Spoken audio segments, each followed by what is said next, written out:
Recording हो रही है, स्क्रीन शेयर हो रही है।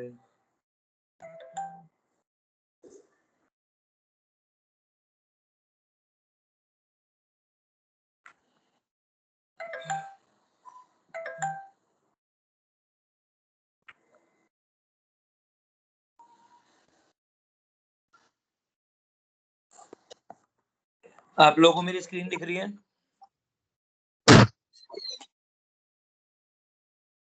आप लोगों को मेरी स्क्रीन दिख रही है?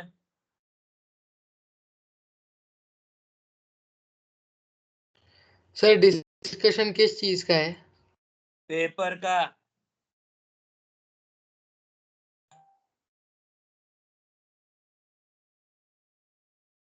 पता है यार। 6, 7, 8, 11, 13, 16, 17, 19, 20, 24, 27।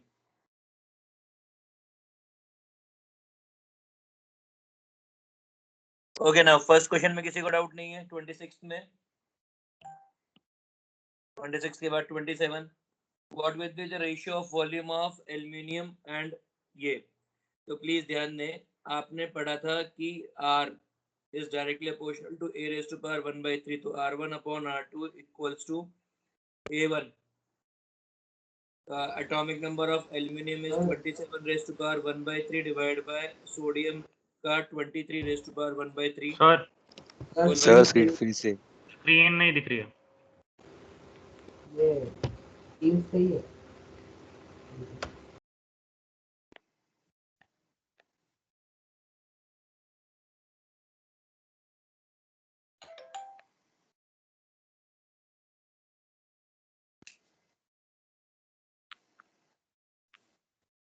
क्या स्क्रीन दिख रही है? सुमेध नहीं, अभी स्क्रीन दिख रही है? सर मतलब आईपैड की दिख रही है अभी, मतलब वो इजी टेक की नहीं दिख रही। नहीं, होम स्क्रीन दिख रही है। हाँ सर। हाँ सर। अभी पेपर दिख रहा है? नहीं sir.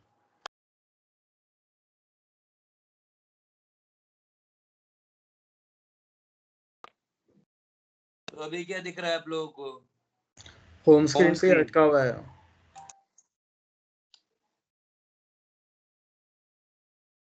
I don't like it. I hate this.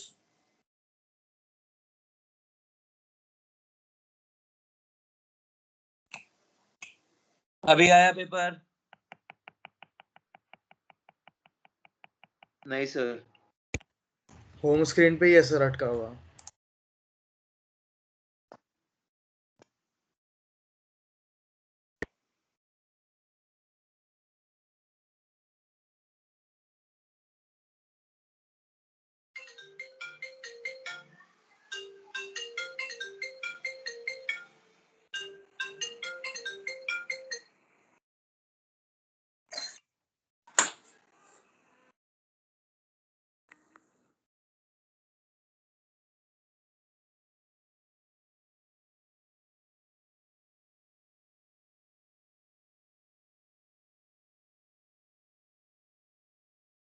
Hello,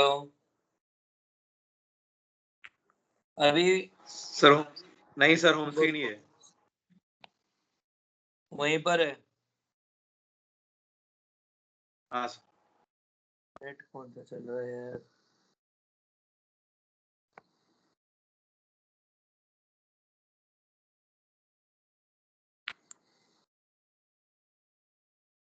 अटकी हुई है वहीं पर ही। हाँ सर।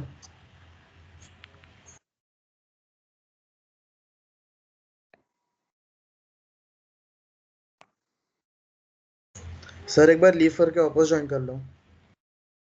वही प्लान कर रहा हूँ।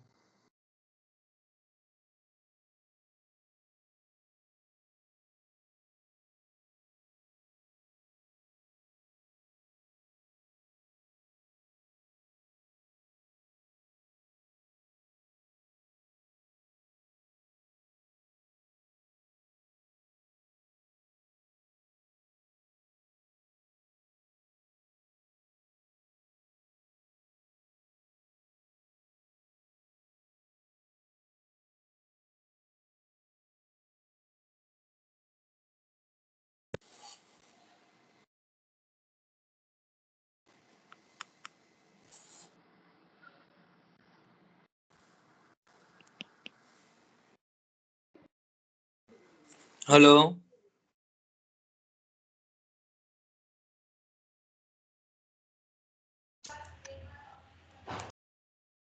आवाज आ रही है मेरी? हाँ सर।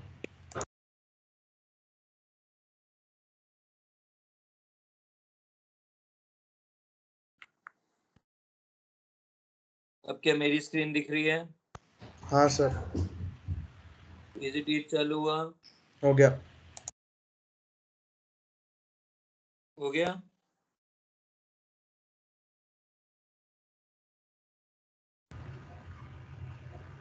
हाँ सर दिख रही है।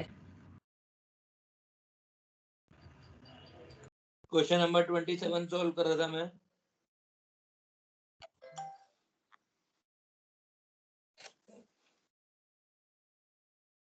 by radius is directly proportional to a raised to power 1 by 3. So r1 upon r2 is a1 upon a2 raised to power 1 by 3. Volume का रेडियस, वॉल्यूम का रेशियो पूछा है तो 4 by 3 pi r1 cube divide by 4 by 3 pi r2 cube. तो basically सब कुछ cancel हो जाएगा। r1 क्यूब मतलब a1 अपॉन a2 का रेशियो पूछा है। a1 अपॉन a2 का रेशियो कितना आएगा? 27 by 23। तो ये आंसर आ जाएगा 1.174 बी। उसके बाद तुमने पूछा 28, which of the following transition would a hydrogen atom absorb a photon with longest wavelength? N5 to N6। मानस, तेरा डाउट है ये? हाँ सर। क्या डाउट है? सर मेरी वेवलेंथ 1 to 2 आ रहा था मेरा आंसर। मिनिमम वेवलेंथ है वो।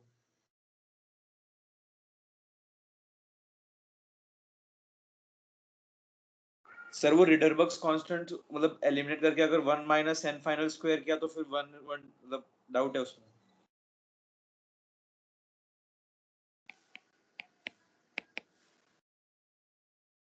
अरे यार 1 to 2 कैसे आ सकती है? 1 to 2 is 1216 एंगस्ट्रॉम और N5 to N6 आएगा 1 by lambda equals to 912 36 into 25 into 912 divide by 11। ये आंसर आएगा।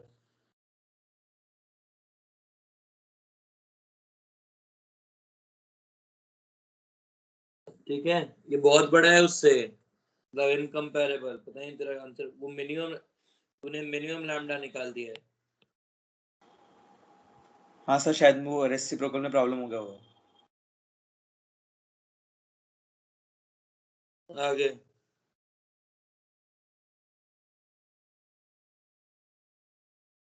28 के बाद मेरे से पूछा 30। 29 किसी ने नहीं पूछा ना?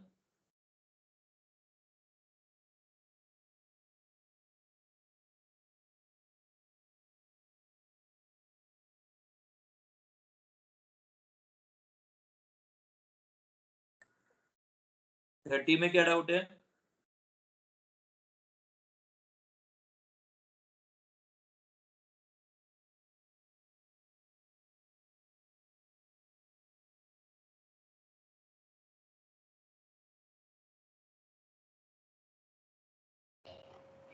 सर हाँ बोलना। सर 30 में वो क्वेश्चन नहीं समझ रहा, क्या था क्वेश्चन? वो कह रहा है कि भाई बोर्ड्स रेडियस जो है उसका डिफरेंस 7 टाइम्स है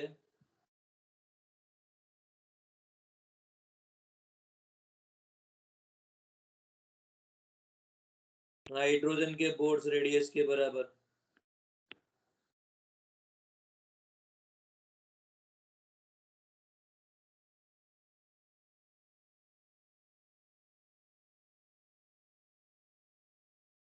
सर मतलब उसका डिफरेंस उतना है ना? हाँ, तो 3 से 1 होगा। क्योंकि रेडियस जो आएगी वो आएगी 0.529 इंटू 3 स्क्वायर मतलब 9। सर आंसर तो 4 से 3 दिया है। सर 7 टाइम्स मतलब 16 माइनस 9। नहीं सही, मैंने 9 सर टाइम्स 4 से 3 होगा। हाँ हाँ सही सर, तो फिर डिफरेंस ऑफ स्क्वायर 7 आता है ना। हाँ बिल्कुल सही बात है, 7 ही आएगा, 4 से 3 आएगा। मैंने 3 2 1 बोल दिया, मैं अपने शब्द वापस लेता हूँ, थैंक यू। तो ये आएगा 16 स्क्वायर, दूसरा आएगा 0.529 इंटू 3 स्क्वायर, तो दोनों का डिफरेंस आएगा 7 इंटू 0.529, इसलिए इसका आंसर आएगा सी, 4 से 3। क्लियर है?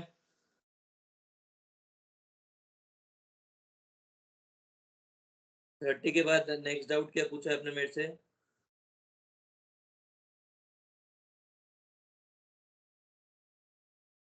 थर्टी के बाद मेरे से पूछा 31। 31 में क्या डाउट है भाई?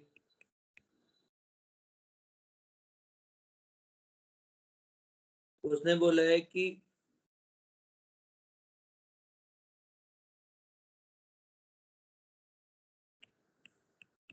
BaOH होल्ड वाइज है,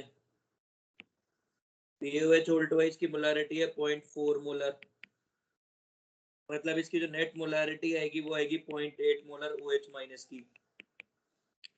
तो 0.8 into V plus 0.5 50 into 0.30 must be equal to volume plus 50 into 0.5। Solve कर लो तो ये हो जाएगा 15, तो 0.8 V plus 15 must be equal to 0.5 V plus 25, तो 0.3 V इक्वल्स टू 10, तो वॉल्यूम इक्वल्स टू 10 बाई 0.3, तो 100 बाई 3 मतलब 33.33। ए ऑप्शन आंसर 31 का। आगे उसके बाद आपने मेरे से पूछा 31 के बाद 32nd 33rd। यार इसमें क्या डाउट है, पूरा का पूरा AgCl जो होगा प्रेसिपिटेट कर जाएगा, ठीक है।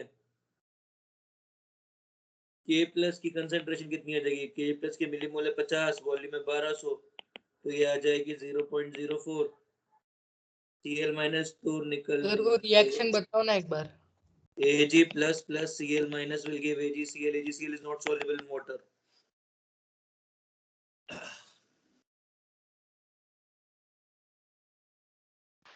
सर बोलो। ये बिना रिएक्शन के सॉल्व हो रहा था। तूने Ag plus और Cl minus के लिए बैलेंस नहीं किया होगा ना फिर। नहीं सर, मतलब मैंने सिर्फ मोलैरिटीज निकाली और जो Na की मोलैरिटी है ना, Na प्लस की, वो सिर्फ एक ही ऑप्शन में करेक्ट दी हुई है, तो हाँ हो गया। सर, मैंने भी वैसे ही किया, इजीली हो जा रहा था उससे। Smart move, I don't mind that, but इसमें इसको डिफिकल्ट करने का तरीका ये होता है कि हम Na प्लस के दो ऑप्शंस है सेम, मतलब ओके वो करेक्ट वाला होगा फिर दूसरा वाला। हाँ मतलब यदि एक करेक्ट एक ही है। यदि हम Na प्लस के लिए 2 करेक्ट देते तो फिर आप फंस जाते, इसलिए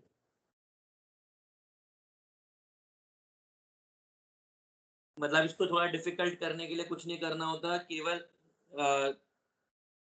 K प्लस Na प्लस और NO3 माइनस इन तीनों के दो ऑप्शन देते करेक्ट वाले, और एक में Ag प्लस और Cl माइनस भी डाल देते तो क्वेश्चन अपने आप और अच्छा हो जाता।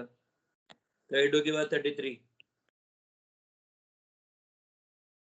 यार इसमें क्या डाउट है भाई, ये तो आसानी क्वेश्चन था। 75 ml है, स्पेसिफिक ग्रेविटी दे रखी है 1.18, मतलब मास कितना हो जाएगा 75 इंटू 1.18, कंटेंस 49% मतलब 0.49, इतना मास H2SO4 है, तो वॉल्यूम हो जाएगा इसका डिवाइड बाय मॉलिक्यूलर मास 98, इतने मोल्स हो गए, तो ये हो गया 75 इंटू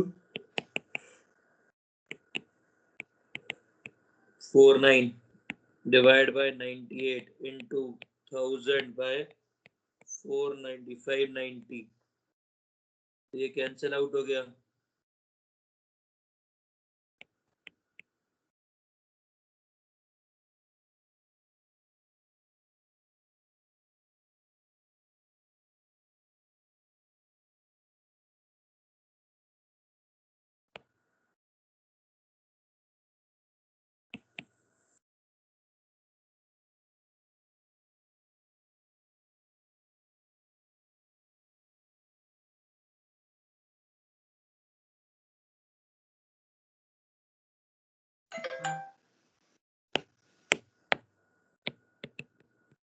जीरो 0.75 आंसर। 33 के बाद आपने मेरे से अगला पूछा है 36। उसने क्या बोला कि डेंसिटी बोली है, the relative density of CO2 and H2O with respect to gaseous hydrogen atoms is 3। ठीक है, तो एक मिक्सचर है जिसके अंदर CO2 है और H2O है, और इसकी जो रिलेटिव डेंसिटी है वो रिलेटिव डेंसिटी है 30। मतलब density mixture by density hydrogen must be equal to 30। तो जो इसका average atom average molecular mass है वो 30 है, क्योंकि मॉलिक्यूलर मास का जो डिफरेंस आएगा बाकी तो सेम ही आता है भाई। Density is PM/RT, P same है, R सेम है, T सेम है, तो जो भी कोई डिफरेंस आएगा मॉलिक्यूलर मास का आएगा।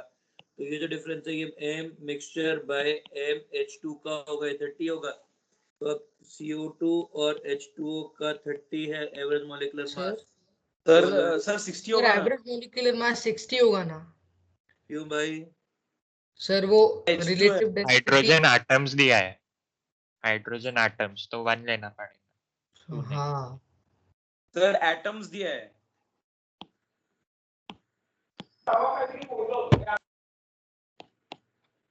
एटम्स लिया है इसलिए 1 से डिवाइड करेंगे तो 30 आ जाएगा। ठीक है, 60 तो आ भी नहीं सकता है। सोचो 44 प्लस 18 का एवरेज 60 कैसे आ सकता है? टोटल बोल ले लो 100। पूछा किसका? सीओ का पूछा, इसको x, इसको 100 माइनस x, तो ये हो जाएगा 44x plus 100 minus x into 18 divide by 100 equals to ऐसा 330। तो ये हो जाएगा 44x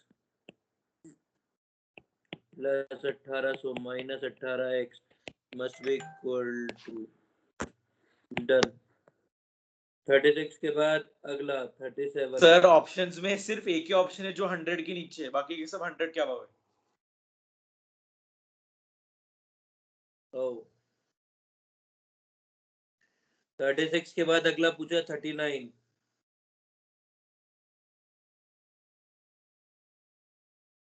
39 में क्या डाउट है भाई? नीले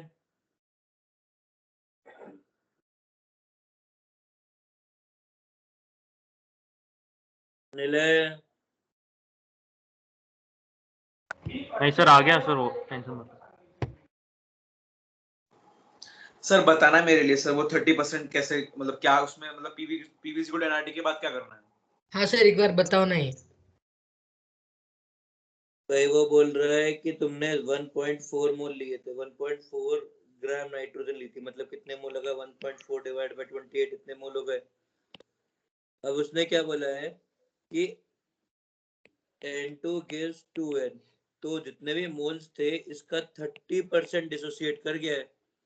टोटल मोल्स कितने हो जाएंगे? ये बचेंगे 0.7 N, ये हो जाएगा 1. ये हो जाएगा 0.6 N, तो टोटल मोल्स हो जाएंगे 1.3 N, और N की वैल्यू है इतनी, तो PV इक्वल टू NRT, तो P निकालना है V N, तो ये हो जाएगा 1.3 into 1.4 by 28 into R into T। Sir ये नहीं समझा। क्या नहीं समझा? सर ये जो मोल्स आपने निकाले वो। अच्छा एक बात बता, नाइट्रोजन का एक मॉलिक्यूल कितने एटम बनाएगा? 2। पक्का? हाँ सर। तो इसके मान ले इसका n था, ये 0 था, इस n में 30% चला गया, तो क्या मैं इसको लिख दूं 0.7n, क्योंकि 30% डिसोसिएट कर गया n2 का। हाँ सर। तो अब 2n कितना बनेगा? 0.6n बनेगा।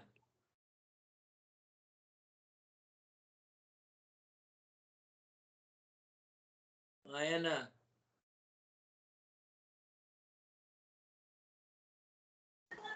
कैसे सर? अरे 30% इसके लिए इसका 30% रिएक्ट कर गया, इसका 0.3 रिएक्ट कर गया, तो इसका 0.6 बनेगा ना। दो, 1 से 2 बनते हैं तो। हाँ सर। फिर वो 1.3 को हाफ फिल समझेगा। अभी सॉल्व हो जाएगा ये अपने आप, या अभी और खून बहाना है?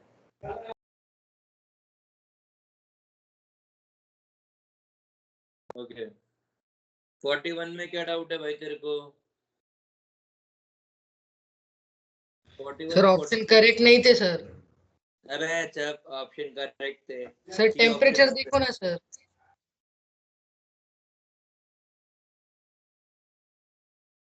कोई बात नहीं, डी ऑप्शन आंसर है।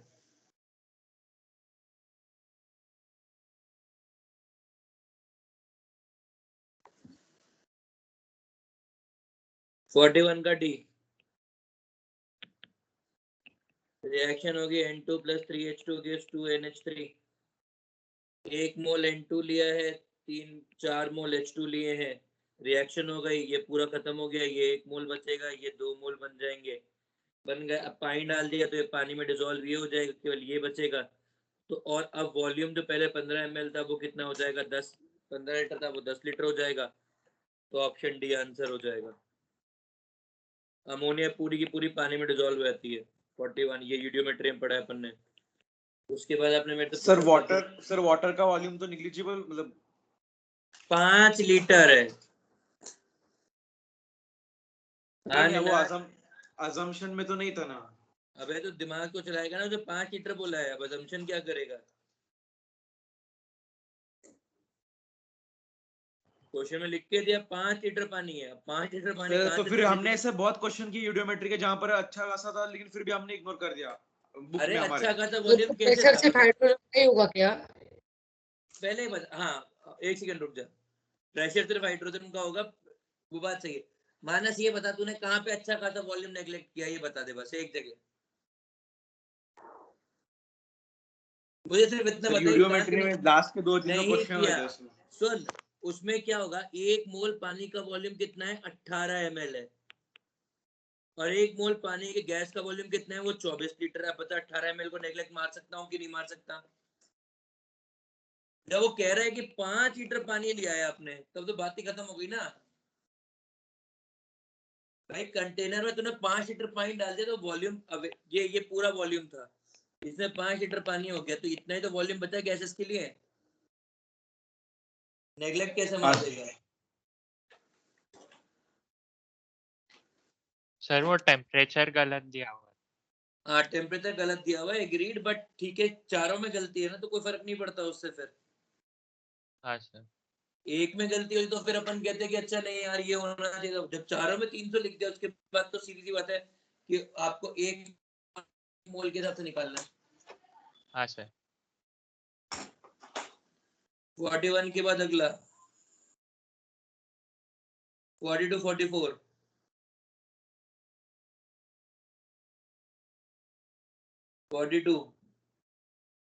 When gas is compressed at constant temperature, the speeds of molecule increase, but the collision between the molecules increase. Yes, हाँ तो बी आंसर है। सर स्पीड डिक्रीज नहीं होगी? काहे को डिक्रीज करेगी? वो वैंडर वॉल अट्रैक्शन में सर दिखाया था ना सर, जब हम कूल डाउन करते तब स्पीड। कौन सी गैस है ये?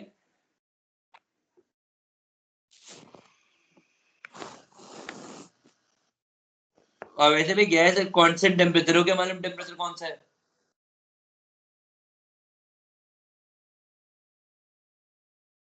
आगे 42 के बाद अगला पूछा 44। 44 में क्या डाउट है?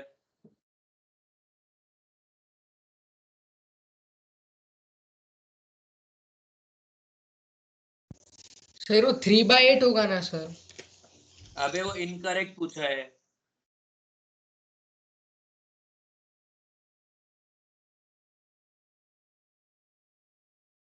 मेरे लाल, मेरे पीले, मेरे नीले,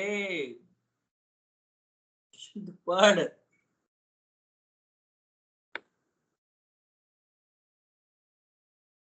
आप हमें स्पेसिफिक लिमिट बताओ ना, कहाँ तक इग्नोर करना है और कहाँ तक नहीं करना है वैसे। किस चीज का? कोई भी लिक्विड या सॉलिड का वॉल्यूम। अबे यार एक बात बता, मतलब हाउ कैन सर 33% ऑप्शन था वैसे, इसलिए मैं मतलब मैंने वो सोचे अजम्पशंस ऑप्शन में, क्योंकि दो 15 और 10 दोनों थे। अरे तू सोच के देखना यार, तू क्या 15 और 10 को नेग्लेक्ट मार सकता है? तो तू 5% तक नेग्लेक्ट मार दे, आई डोंट माइंड, पर वो भी केवल तब जब 95% वाला ऑप्शन में नहीं है। भाई इतना तेरे को भी अप्रोक्सीमेशन का आइडिया है ना कि यार you can not neglect 33% of the data.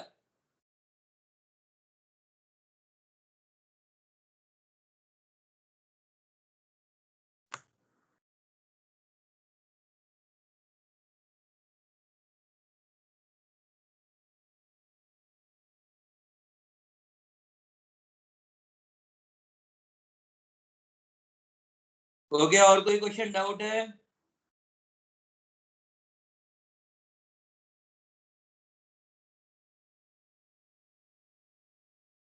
यार एक बात तो, कल कितने लोगों को टेस्ट टाइमिंग का प्रॉब्लम आ रहा था?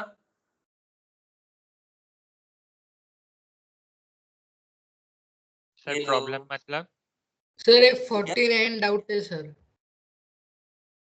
कोऑर्डिनेट कल एक्चुअली मेरे को काफी बार कॉल आया कि ना सर टाइमिंग, मतलब ऑफिस से कि बच्चों को टेस्ट का टाइमिंग गलत दिख रहा है, तो फिर मैंने स्नैपशॉट लेके डाला था ऑफिस को वापस।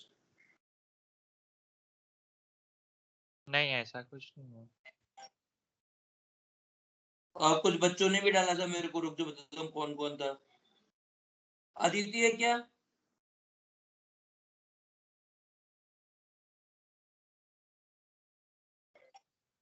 नहीं अदिति।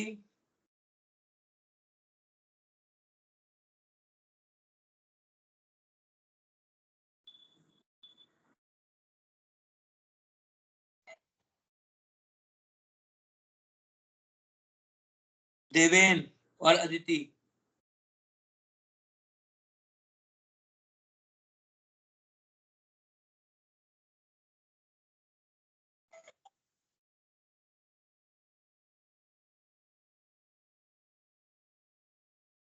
देवेन और आदित्य है क्या हमारे साथ अभी?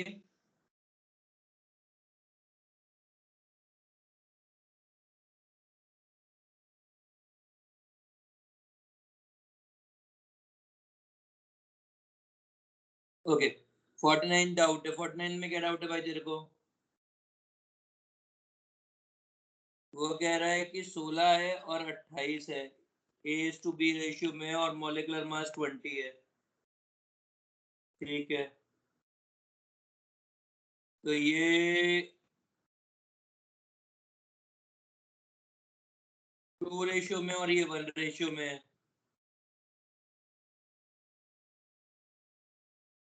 हाँ, अब तुमने क्या किया, इसको 1:2 रेशियो में कर, 24 आंसर हो सर जाएगा। तू इसको कैसे निकाला?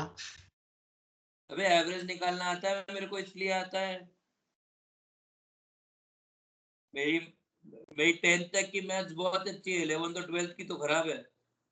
एवरेज निकालना सिखाते हैं, हमारे स्कूल में सिखाए थे जब छोटा था मैं, तो 5वीं 6ठी क्लास में। और तेरे को यदि एवरेज निकालने को सीखना है तो फिर फीस तो है, हम तेरे को मालूम, मैंने बता तो रखी है। सर वो और भी परसेंटेजेस या फिर वो ऐसे ही ले लेना है? अबे कैसे, मोल रेशियो दे रखा है ना, मोल रेशियो तो कैसे भी ले ले, क्या फर्क पड़ता है तेरे को? हाँ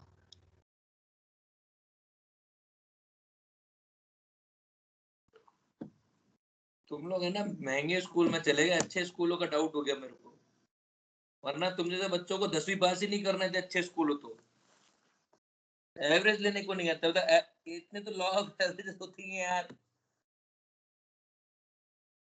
तो भाई साहब सच्ची यदि यही हाल है ना कैलकुलेशन का, तो तुमको ना छठी क्लास के अंदर बिठा के रखना चाहिए था, उसके आगे प्रमोट ही नहीं करना चाहिए। पता नहीं 11वीं तक कैसे भेज दिया। सर डेसिमल वाले भी रखो ना सर, उसमें कैलकुलेशन का असली अंदाजा आता। हाँ यार वो रखेंगे, अभी रखेंगे, अब इस बार आज डिसाइड करेंगे। होगा, जीओसी भी चालू होगा यार, पहले खत्म तो करे। होएगा होएगा, सब होएगा, रिलैक्स। पहले बताओ कल क्या हुआ था, कल का अभी तक क्या पेंडिंग है? लास्ट क्लास में क्या एटॉमिक कराया था? क्या? सर डिस्कशन ले लो ना सर। यार आज नहीं लूंगा यार, पहले 15-20 आधा घंटा पढ़ा लेता हूँ यार। I'll be, मैं खुश रहूंगा। बोल सर भाई। अनसर्टेनिटी अब बोल। प्रिंसिपल करना था।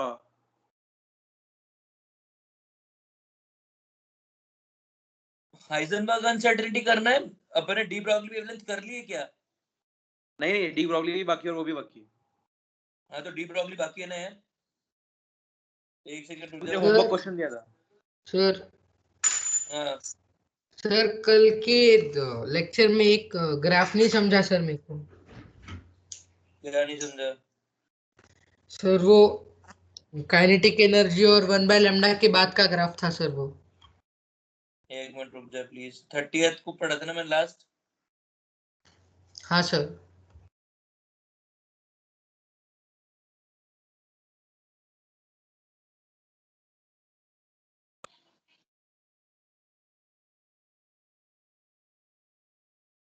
क्या डाउट है इसमें?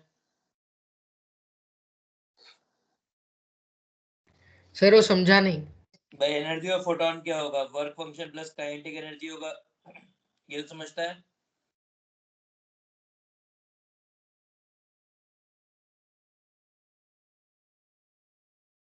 बेटा ये समझता है कि नहीं? एक बार मेरे को नींद आ रही है, मेरे को भूख लगी है, मैं मस्त इरिटेबल हो रखा हूँ, बता तो दे। हाँ यार सुमित पूछ सकता है, तुझे शर्माए मत। तू कब शर्माए लग गया? तो energy of photon equals to 5 plus kinetic energy, तो kinetic energy equals to energy of photon minus 5। तो एनर्जी ऑफ फोटोन होगी hc by lambda minus hc by lambda not.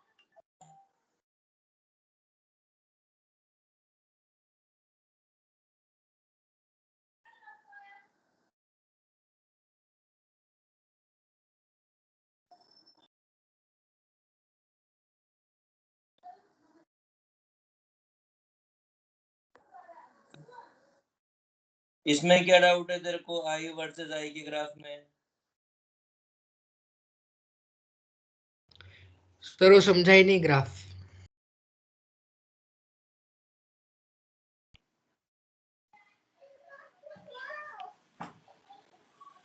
भाई तू करंट बढ़ा रहा है मतलब नंबर ऑफ फोटो इलेक्ट्रॉन्स पर सेकंड बढ़ा रहा है। तो इंटेंसिटी बढ़ा रहा है तो number of photons per second बढ़ा रहा है, तो पहले ये दोनों बढ़ेंगे एक साथ, फिर इंटेंसिटी एक मतलब एक मैक्सिमम वैल्यू के ऊपर करंट पहुंच जाएगा, उसके बाद करंट पे कोई फर्क नहीं पड़ेगा, ठीक है? और फिर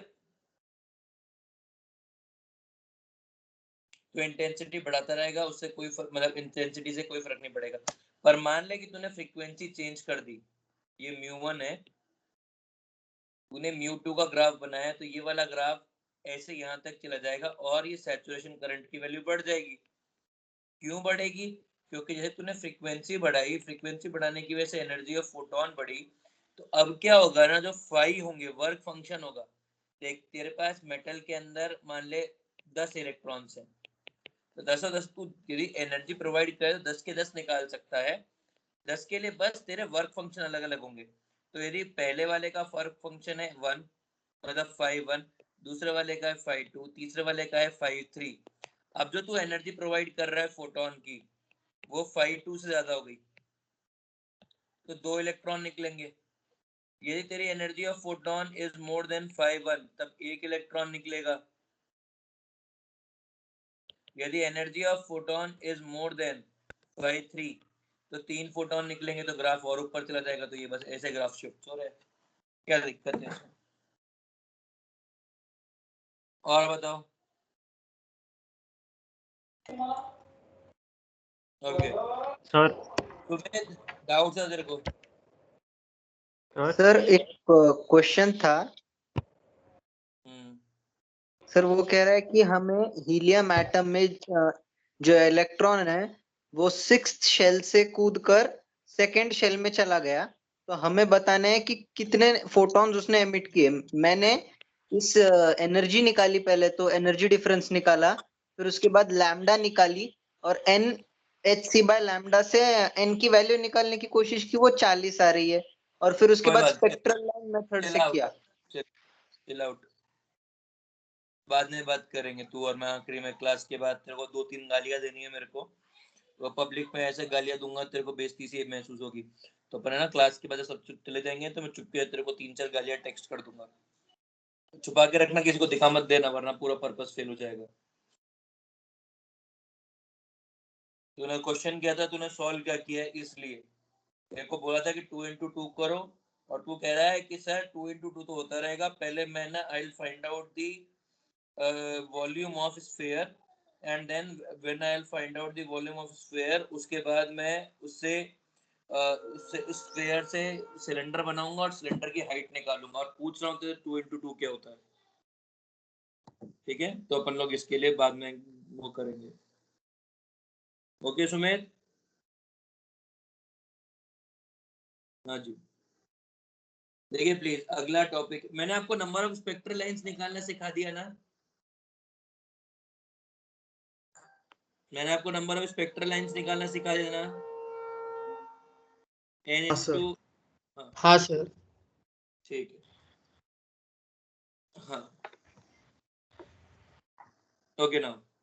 देखिए प्लीज, अगला टॉपिक अपने को पढ़ना है आज, वो है फोटो इलेक्ट्रिक। हो गया? हाँ, D Broglie wavelength. Sir homework question है। बोल। सर सर आपने आपने टाइम दिया था ना पूछा वो। था सर, कितना टाइम लगता? हाँ, कितना टाइम लगा सॉल्व करने में? सर आपने बता दिया था एंड में लेक्चर में कैसे करना है।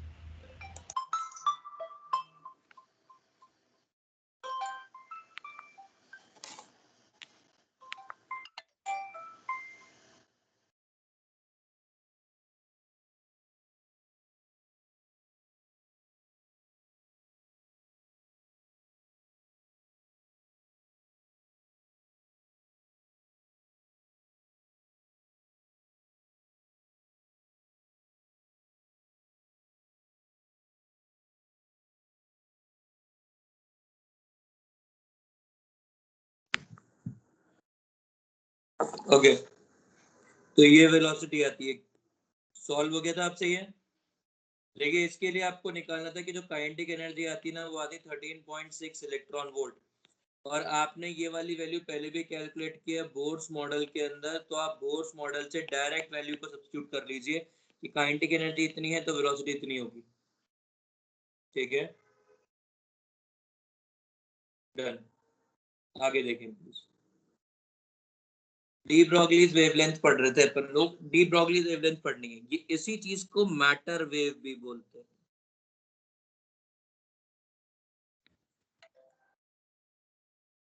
ओके, मुबारक हो सुमित। मैटर वेव भी बोलते हैं। मैटर वेव क्या बोलती है कि when a particle has momentum and velocity, momentum, then it emits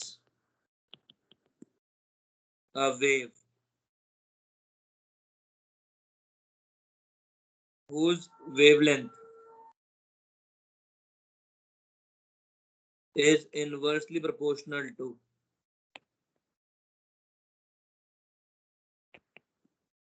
momentum.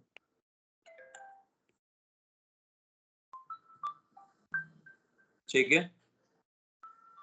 ठीक। हाँ निर्मय बोल भाई। नहीं यार तू अभी फ्री नहीं, थोड़ी देर फ्री कॉल करो।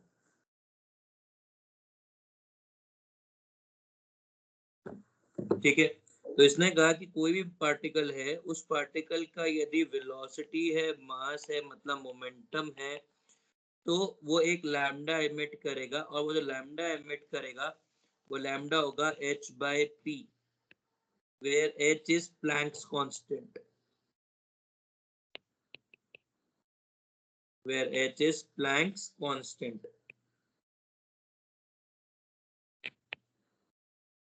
ठीक है, अब इसके ऊपर क्वेश्चन कैसे बनते हैं? Direct formula base. Find out de Broglie wavelength, de Broglie wavelength या मैटर वेवलेंथ या सिर्फ wavelength of a ball having mass 200 grams and velocity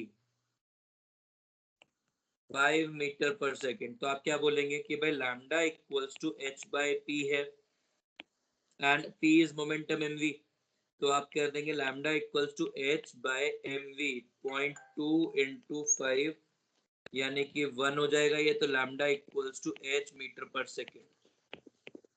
are we clear? ये तो बेसिक टाइप का क्वेश्चन बनता है इसके ऊपर। अब क्वेश्चन फाइंड आउट, नहीं फाइंड आउट नहीं, पहले थोड़ा तो और थ्योरी पढ़ लेते हैं। देखिए अब या तो आप इसको लिख सकते हैं lambda equals to h by p। h metre, क्या हुआ, क्या हुआ? h metre, metre, sorry.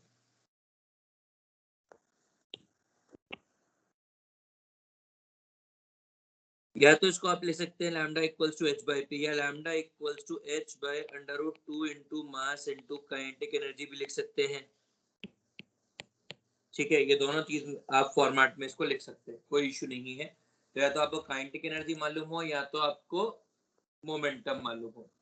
अब देखिए for macroscopic bodies, for macroscopic bodies lambda is too small to be observed। ये इलेक्ट्रोमैग्नेटिक रेडिएशन नहीं है कि लैम्डा छोटा होगा तो अच्छी बात है, ऐसा कुछ भी नहीं है, ये अलग चीज है। ठीक है, macro too small to be observe, so it doesn't play significant role for larger bodies, but for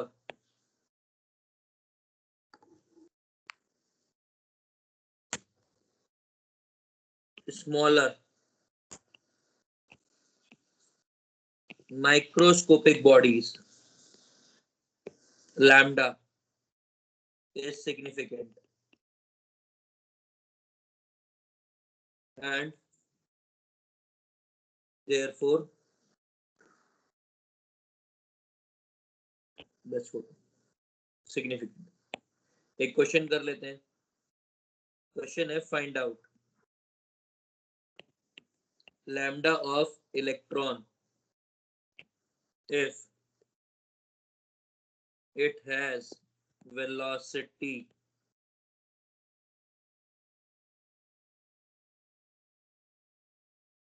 6.626 divided by 9.1 into 10 raised to power 6 metre पर सेकेंड। क्वेश्चन सॉल्व करके बताइए क्या आंसर आएगा। लैम्डा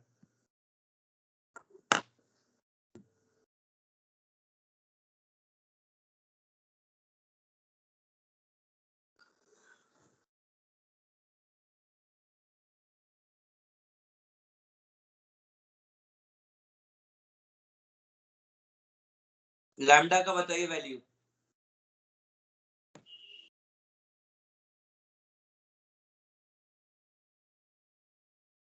देखो शौनक ये कह रहा है कि ना जो पार्टिकल है मैक्रोस्कोपिक बॉडीज, जो लैम्डा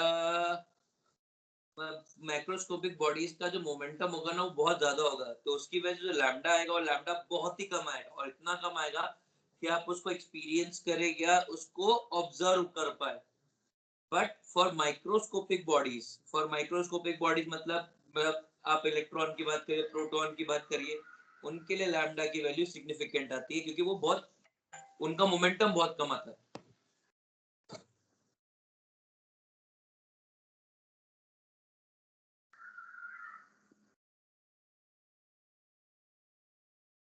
ठीक है, तो जरा निकाल लें lambda.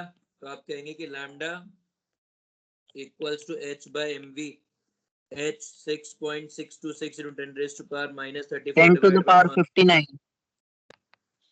9 raised to power minus 31 into 6.626, 6.626 divided by 9.1 into 10 raised to power 6 meter per second। तो ये 9 से ये कैंसिल, ये cancel, 10 raised to power minus 3,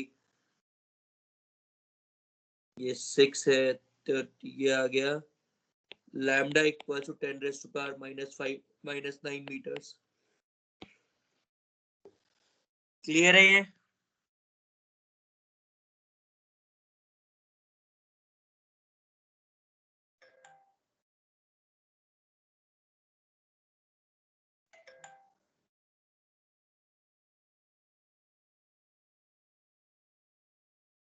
clear है? सर वो अलग फॉर्म वाला भी क्वेश्चन दो ना। कौन सा अलग फॉर्म वाला? √2m के ही। अरे दे रहा हूँ, अभी तो चालू किया है। आगे चलिए, क्वेश्चन है अब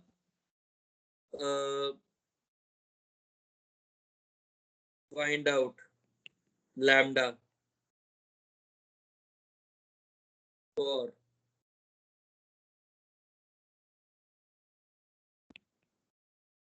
प्रोटॉन moving with velocity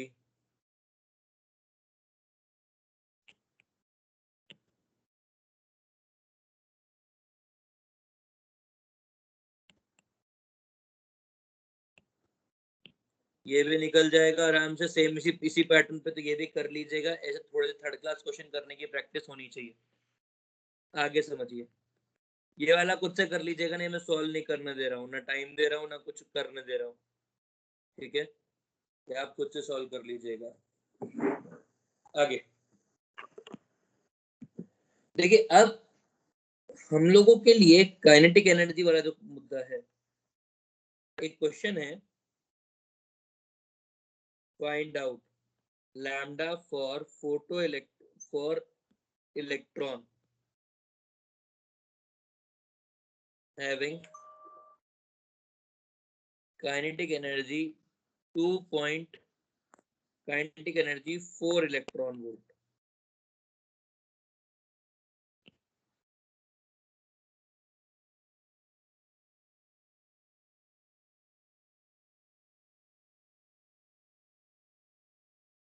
आप सॉल्व करेंगे कि मैं सॉल्व कर दूं इसको? सर हम करते हैं। तू करेगा 1 घंटा लगेगा, मैं करूंगा 2 मिनट लगेंगे। सर कर दूंगा मैं। चल कर, वेट करता हूँ मैं।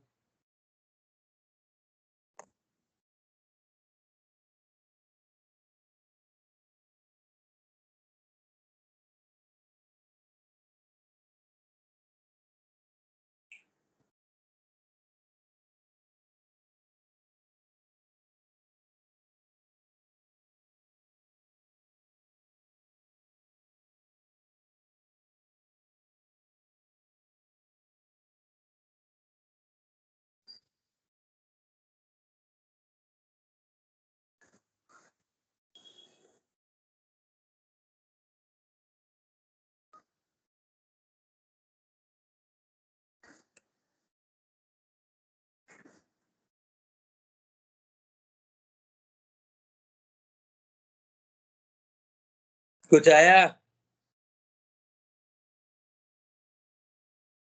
एक मिनट आ गया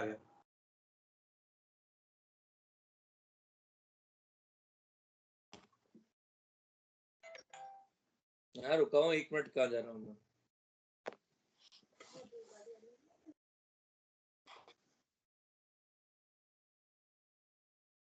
सर 0.61 into 10⁻⁻9 आ रहा है। बिल्कुल सही जवाब, 6.135 एंगस्ट्रॉम।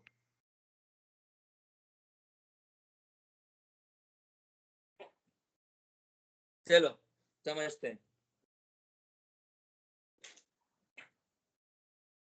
देखिए इन चीजों के लिए ना अपन थोड़े से समझदार हो जाएंगे, कोशिश करेंगे। भाई lambda equals to h by √2 into mass of electron into kinetic energy. तूने कैलकुलेटर सॉल्व किया था क्या मानस? सर मुझे वो स्क्वायर रूट याद था, मतलब उसके नियर अबाउट स्क्वायर जाते इसलिए। ठीक है, इधर ध्यान दे। तो ये हो जाएगा, अब जरा समझिए, काइनेटिक एनर्जी यदि इलेक्ट्रॉन वोल्ट में है तो इसको क्या लिख सकते, ये इलेक्ट्रॉन वोल्ट कहां से आता है जरा इसको समझिए। इलेक्ट्रॉन वोल्ट होता है यदि आप when 1 electron charge is accelerated by 1 volt, it is 1 electron volt. By 1 coulomb into 1 volt is 1 joule, ऐसा होता है। जब आपने एक इलेक्ट्रॉन को आपने वो करा है, जब आपने इलेक्ट्रॉन को एक्सेलरेट करा है, तो ये हो गया 1.6 into 10⁻⁻19 coulomb into 1 volt, it is 1 electron volt, which is 1.6 into 10⁻⁻19 joules, क्योंकि coulomb into volt is joule। ये चीज समझी है ना? ऐसे सिमिलर आपने वो स्टॉपिंग पोटेंशियल में बोला था ना। अच्छा मैंने पढ़ा दी कि स्टॉपिंग पोटेंशियल में वो सब कुछ। हाँ सर ये पढ़ा है आपने, वो ये 1 कूलम और वोल्ट और जूल। अरे फिर तो मैं बहुत ही समझदारी से इसको कर सकता हूँ। तो अब मैं यहाँ पे क्या कर सकता हूँ, lambda equals to h 6.626 divide by √2 into mass of electron into 1.6 into 10⁻⁻19 into volt सीधा। तो ये जो एक चीज होगी एक कांस्टेंट हो जाएगी और इससे लैम्डा की जो वैल्यू आ जाएगी, जो एक नया फॉर्मूला बन जाएगा, वो बन जाएगा lambda equal to 12.27 divided by √v angstrom. तो अब आप इस v की जगह पे या तो काइनेटिक एनर्जी ऑफ इलेक्ट्रॉन डाल दो इन इलेक्ट्रॉन वोल्ट, या फिर डाल दो पोटेंशियल, जिस पोटेंशियल से आपने उसको एक्सेलरेट किया है।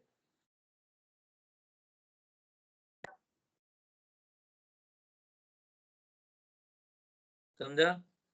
तो मतलब आप सीधा इसको ऐसे भी रखिए 12.27 डिवाइड बाय √4 यानी कि 12.27 डिवाइड बाय 2 यानी कि 6.135 एंगस्ट्रॉम। बोल भाई। सर लास्ट वाला पार्ट एक बार वापस बताओ ना। देख सुनो भाई, आपके पास ये काइनेटिक एनर्जी रखनी है आपको, तो एक काइनेटिक एनर्जी है वोल्ट, इलेक्ट्रॉन वोल्ट के अंदर। तो अब आप क्या कर सकते हो, इस चीज को जब सॉल्व करोगे तो मास of electron into 1.6 into 10⁻⁻19 into volt. Volt electron volt कैसे आता है कि आपने उसको कितने वोल्ट से एक्सेलरेट कराया।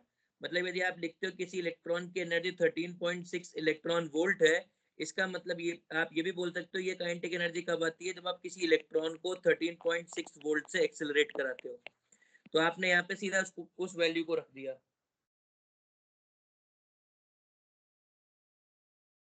सर समझ गया सर। बोल भाई। सर बोल। सर आप आंसर एक बार बोलोगे वापस? 6.135 angstrom.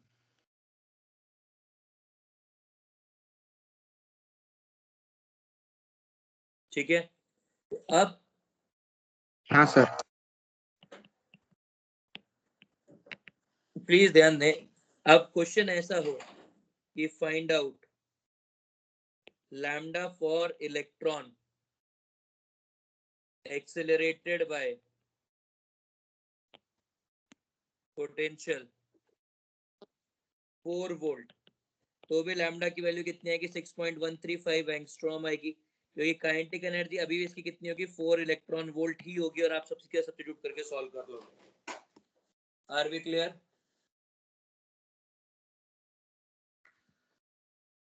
Are we clear? Yes sir. Yes, sir. Question: find out lambda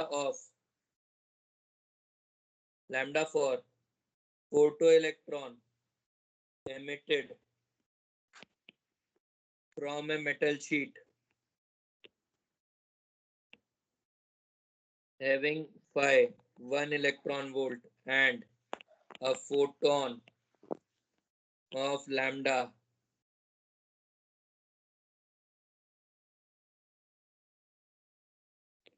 124 angstrom strikes on it.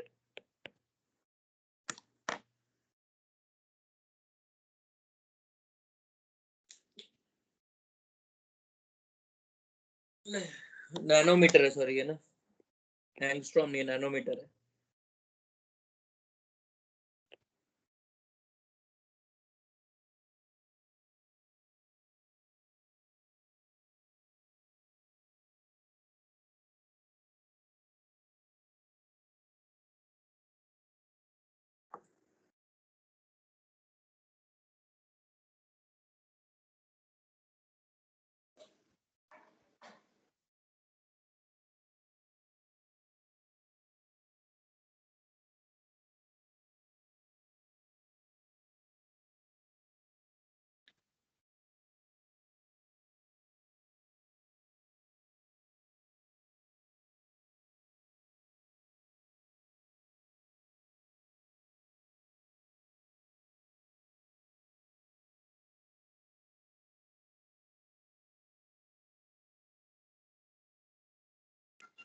Sir, बोलो।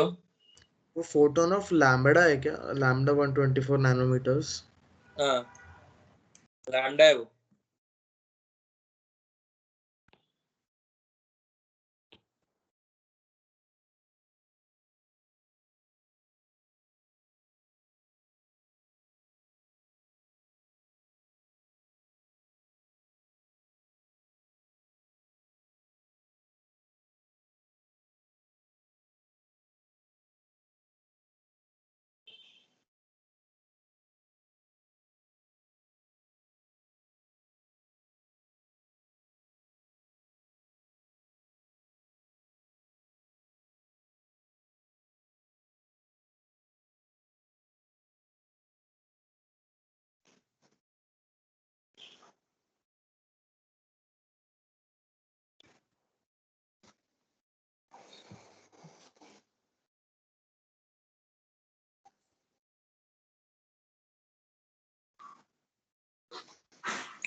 ठीक है, सीधी बात है भाई। काइनेटिक एनर्जी कितनी आ जाएगी? ये आ जाएगी energy of photon minus work function energy of फोटोन होगी hc बाय लैम्डा माइनस 1, तो ये हो जाएगा 9 इलेक्ट्रॉन वोल्ट। 9 इलेक्ट्रॉन वोल्ट को सब्स्टिट्यूट करेंगे तो लैम्डा आ जाएगा 12.27 डिवाइड बाय रूट 9 एंगस्ट्रॉम, तो 12.27 डिवाइड बाय 3, तो ये हो जाएगा 4.09 एंगस्ट्रॉम। कर लेंगे इस तरह के सवाल। अब जैसे आपने इलेक्ट्रॉन को एक्सेलरेट कराया, वैसे ही आप प्रोटॉन को भी करा सकते हैं। Find out lambda for proton accelerated by potential 9 volt.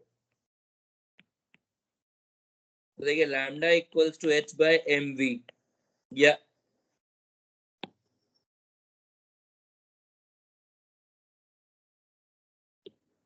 lambda equals to h by under root 2 into mass of proton into kinetic energy। अब मास ऑफ प्रोटॉन भी फिक्स्ड है, काइनेटिक एनर्जी भी ये जो आएगी ये 9 इलेक्ट्रॉन वोल्ट आएगी proton की, क्योंकि आपने चार्ज पार्टिकल को एक्सेलरेट करवाया है, तो ये आ जाएगा lambda equals to h by under root 2 into mass of proton into 1.6 into 10 raised to power minus 19 into volt। अब ये जो वैल्यू है इसको भी एक कांस्टेंट दे सकते हैं, तो lambda equals to 0.286 by root V angstrom में आता है, तो lambda equals to 0.286 by 3 angstrom answer. क्या चीज समझी?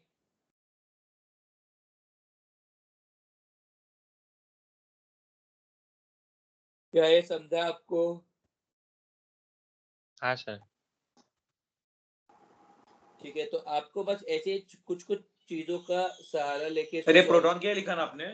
बिल्कुल प्रोटॉन के लिए निकाला सर, प्रोटॉन के लिए निकाला, और आपको ऐसे ही कुछ कुछ चीजें यूज करके सॉल्व करने की आदत होनी चाहिए। ऑब्वियसली से स्पीड तो बढ़ेगी, और स्पीड बढ़ेगी तो कॉन्फिडेंस भी बढ़ेगा। इसके बाद यदि अल्फा पार्टिकल हो कि alpha particle accelerated bye potential v volt, तो इस केस में काइनेटिक एनर्जी कितनी हो जाएगी? इस केस में काइनेटिक एनर्जी हो जाएगी अब q इंटू वी। q कितना है अब काइनेटिक चार्ज अल्फा पार्टिकल की केस में 2 इंटू इलेक्ट्रॉन का चार्ज इंटू पोटेंशियल, तो जो लैम्डा की वैल्यू आती है वो आ जाएगी h by under root 2 into mass of alpha particle into 2 into electron का चार्ज इंटू वोल्ट, तो लैम्डा इक्वल्स टू आ जाएगा 0.101 बाय रूट वी एंगस्ट्रॉम। ठीक है, सॉल्व कर लेंगे इस चीज को।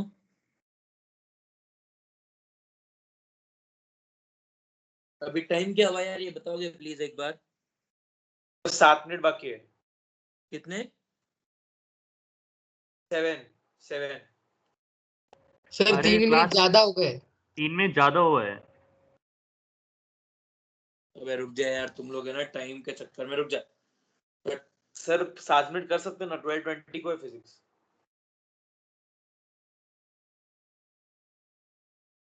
12:13 हो गए नहीं यार, 12:10 का लेक्चर है। चलिए प्लीज यहाँ तक पढ़िएगा, कोई दिक्कत है पूछना, कल अपन इसके ऊपर आगे पढ़ेंगे। और सर कल आप खत्म कर देने वाले किस चीज को? Atomic structure? नहीं कल खत्म नहीं होगा, एक दिन और लगेगा। अभी मैं कल तो ये खत्म कर दूंगा, हाइजेनबर्ग, डी ब्रोगली और श्रोडिंगर पे आ जाऊंगा। फिर क्या बाकी है परसों?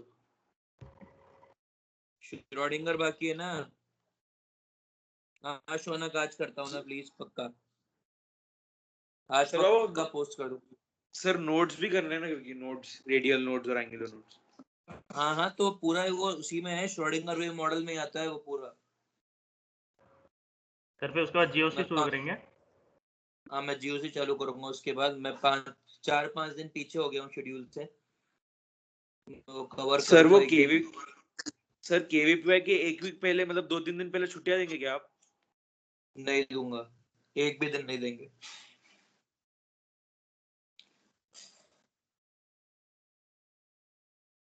यार एक सेकंड, तारीख क्या है आज? दिन इतने बुरे, 4 जानी है ना आज?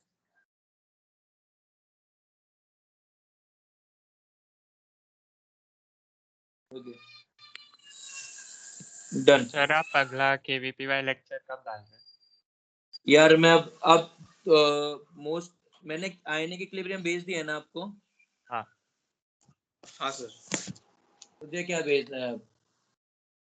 थर्मो। अबे थर्मो मेरे को नहीं भेजना, थर्मो फिजिक्स वाले सर ले रहे हैं ना,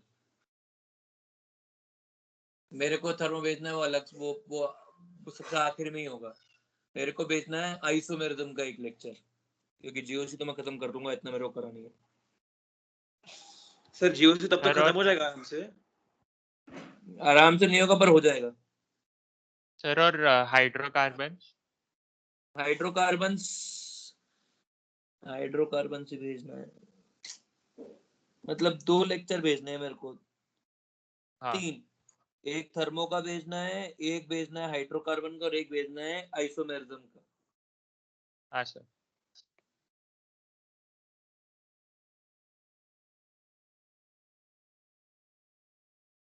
करूंगा मैं कुछ।